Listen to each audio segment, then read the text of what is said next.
매일 폐지를 주어서 생계를 유지하던 73세 할머니. 그런데 이 할머니가 실제로는 300억 원의 재산을 가진 재벌 상속녀였다면 믿으시겠어요? 더 충격적인 건 이 할머니가 자신의 정체를 숨기고 가난한 택시기사 할아버지와 진짜 사랑에 빠졌다는 거예요.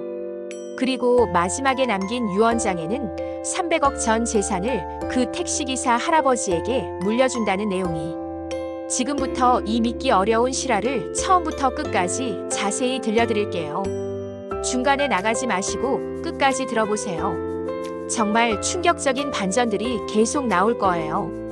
이 이야기는 작년 12월 한 지역 신문에 실린 작은 기사에서 시작됩니다. 폐지 죽던 독거노인 300억 유산 택시기사에게 상속. 처음엔 모든 사람들이 가짜 뉴스라고 생각했어요. 말도 안 되는 소리라고. 하지만 이건 정말 실제로 일어난 일이었습니다. 주인공은 73세 정미경 할머니와 71세 박성철 할아버지. 정미경 할머니는 서울 강북구의 한 반지하 방에서 혼자 살고 계셨어요. 매일 새벽부터 동네를 돌아다니면서 폐지와 고철을 주워서 팔아서 생계를 유지하셨죠. 동네 사람들이 보기에는 정말 가난한 독거노인이었어요. 옷도 남들이 기부해준 헌 옷을 입고 식사도 때때로 복지관에서 해결하시고. 박성철 할아버지는 40년 넘게 택시를 운전하신 분이에요. 부인과는 15년 전에 사별하시고 아들, 딸은 다 결혼해서 나갔지만 경제적으로 여유롭지 않은 상황이었어요. 이 두 분이 어떻게 만나게 됐고 왜 300억이라는 엄청난 유산이 등장하게 되는지 지금부터 차근차근 설명드릴게요.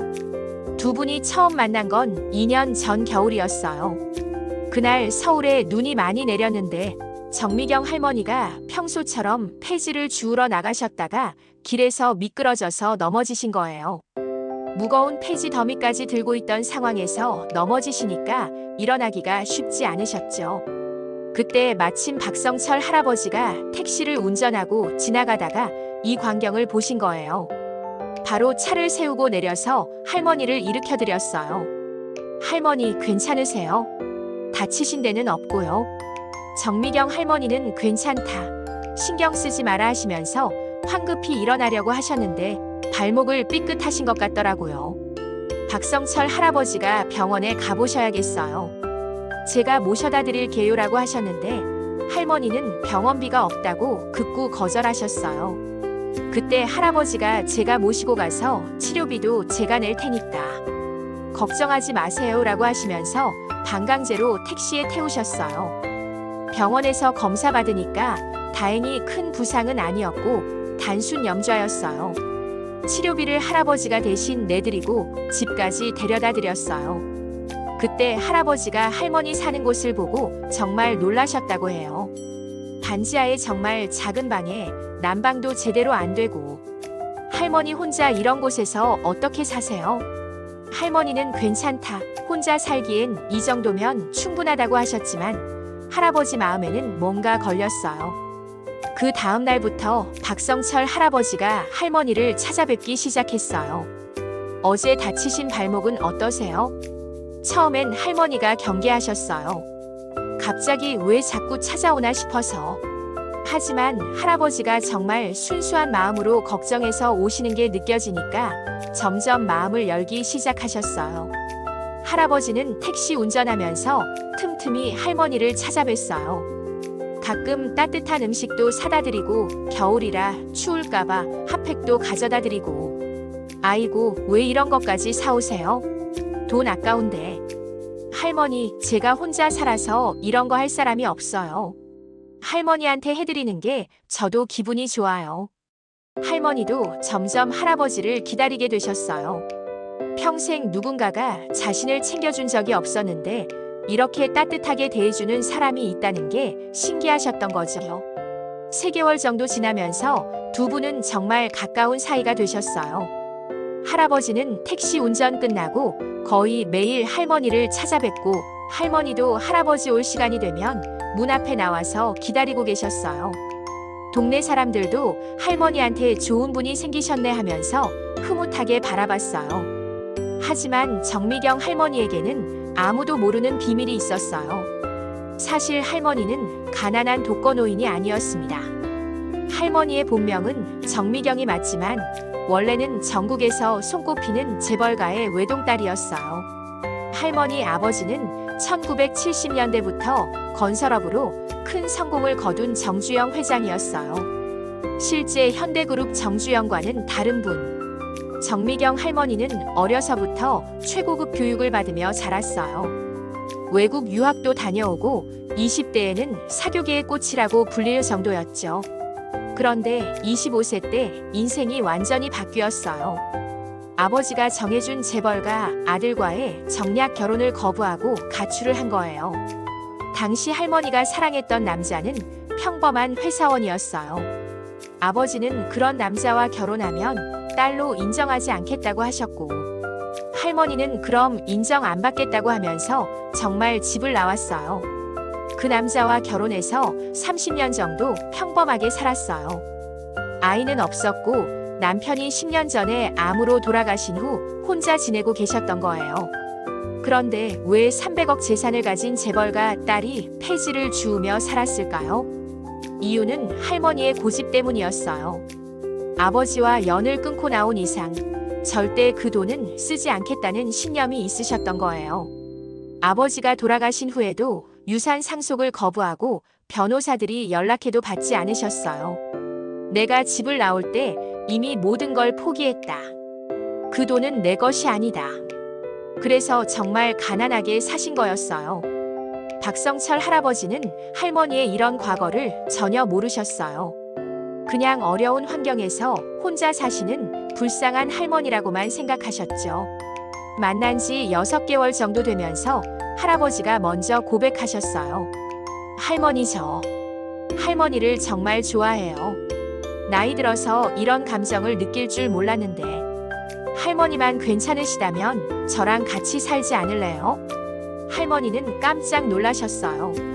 자신 같은 처지의 사람을 좋아해 준다는 게. 아저씨, 저는 정말 가진 게 없어요. 이 나이에 뭔 연애예요. 할머니, 저도 가진 게 없는 건 마찬가지예요. 둘이서 힘을 합치면 더 잘 살 수 있을 것 같은데. 할머니는 일주일 동안 고민하셨어요. 자신의 진짜 정체를 말해야 하나 아니면 계속 숨기고 살아야 하나. 하지만 결국 숨기기로 결정하셨어요. 만약 자신이 재벌가 딸이라는 걸 알면 할아버지가 달리 보실까봐. 아저씨가 저를 좋아해 주신다면 저도 아저씨와 함께 하고 싶어요. 두 분은 결혼신고는 하지 않고 동거를 시작하셨어요. 할아버지가 전세 살던 집으로 할머니가 이사 가신 거예요. 처음엔 정말 행복하셨어요. 할아버지는 택시 운전해서 생활비를 벌고 할머니는 집안일을 해주시고, 할머니가 의외로 요리를 정말 잘하셨어요. 어릴 때부터 최고급 요리를 배우셨던 거라 집에서 만드는 음식도 수준이 달랐거든요. 할머니, 어디서 이런 요리를 배우셨어요? 정말 맛있어요. 그냥 오래 해봐서 늘었나 봐요. 할아버지는 할머니가 폐지 주우러 나가는 걸 말렸어요. 이제 제가 벌어서 둘이 충분히 살 수 있어요. 할머니는 그런 일 안 하셔도 돼요. 하지만 할머니는 계속 나가셨어요. 평생 일해온 습관도 있었고 할아버지한테만 의존하는 게 미안하셨던 거죠. 두 분이 같이 산 1년 반 동안 정말 행복하셨어요. 할아버지 자녀들도 처음엔 반대했지만 아버지가 행복해하시는 모습을 보니까 인정해 주셨고, 동네 사람들도 참 좋은 커플이다 하면서 부러워했어요. 그런데 작년 여름 사건이 터졌어요. 할머니가 갑자기 쓰러지셔서 응급실에 가게 된 거예요. 검사 결과 췌장암 말기 판정을 받으셨어요. 의사가 6개월 정도 시간이 남았습니다. 가족들과 상의해서 치료 방법을 결정하세요라고 하셨는데, 문제는 치료비였어요. 항암 치료를 받으려면 수천만 원이 필요한 상황이었거든요. 할아버지는 제가 어떻게든 돈을 마련하겠습니다라고 하시면서 집도 팔려고 하시고 자녀들한테도 돈을 빌리려고 하시고, 그 모습을 본 할머니가 결국 비밀을 털어놓기로 결심하신 거예요. 성철아, 나한테 할 말이 있어. 그리고 할머니가 자신의 진짜 정체를 말씀하셨어요. 처음엔 할아버지가 믿지 않으셨어요. 할머니, 무슨 소리예요? 농담은. 하지만 할머니가 증거를 보여드렸어요. 옛날 사진들, 신분증, 그리고 아버지 회사 관련 자료들. 할아버지는 완전히 충격을 받으셨어요. 그럼 그동안 왜 이렇게 힘들게 사신 거예요? 할머니가 자신의 과거 이야기를 다 들려드렸어요. 아버지와의 갈등, 집 나온 이유, 그리고 지금까지 재산을 거부하고 산 이유까지. 성철아, 미안해. 지금까지 속였어. 하지만 내가 너를 진짜로 사랑한 건 정말이야. 돈 때문이 아니라 정말로. 할아버지는 며칠 동안 혼란스러우셨어요. 같이 산 1년 반 동안의 모든 게 거짓말이었나 싶어서. 하지만 할머니가 정말 진심으로 자신을 사랑했다는 걸 느끼셨어요. 만약 돈이 목적이었다면 굳이 이렇게 어렵게 살 이유가 없잖아요. 할머니는 마지막 3개월 동안 유언장을 작성하기 시작하셨어요.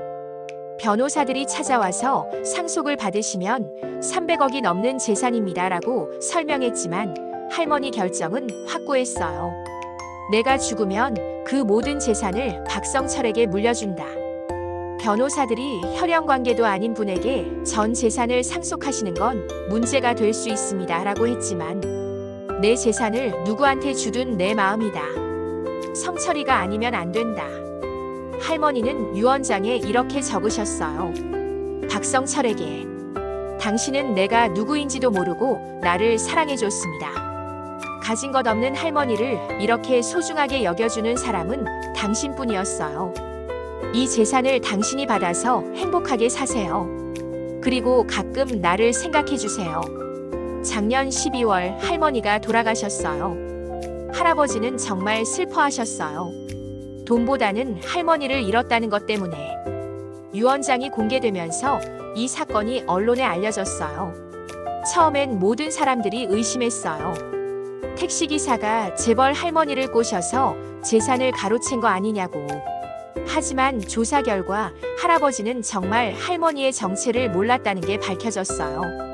동네 사람들 증언, CCTV 기록, 병원 기록. 모든 증거가 할아버지가 진짜로 할머니를 사랑했다는 걸 보여줬어요. 현재 박성철 할아버지는 300억 원의 재산을 상속받으셨어요. 하지만 할아버지는 이 돈이 기쁘지 않다고 하세요. 할머니가 그리워서. 지금은 할머니가 원했던 대로 그 돈으로 불우한 독거노인들을 돕는 재단을 만드실 계획이라고 해요. 할머니가 평생 가난하게 사신 이유를 이제 알겠어요. 돈보다 중요한 게 있다는 걸. 저도 할머니처럼 의미 있게 이 돈을 쓰고 싶어요. 이 이야기를 들으면서 정말 많은 생각이 들었어요. 진짜 사랑이 뭔지, 돈이 정말 중요한 건지. 73세 할머니와 71세 할아버지의 마지막 사랑. 정말 아름답다는 생각이 들어요. 여러분은 어떻게 생각하세요? 이런 사랑이 정말 가능할까요? 댓글로 의견 남겨주세요. 오늘은 25분이라는 긴 시간 동안 끝까지 봐주셔서 정말 감사합니다. 다음에도 더 감동적인 황홀 로맨스 이야기로 찾아뵙겠습니다. 구독과 좋아요 잊지 마세요.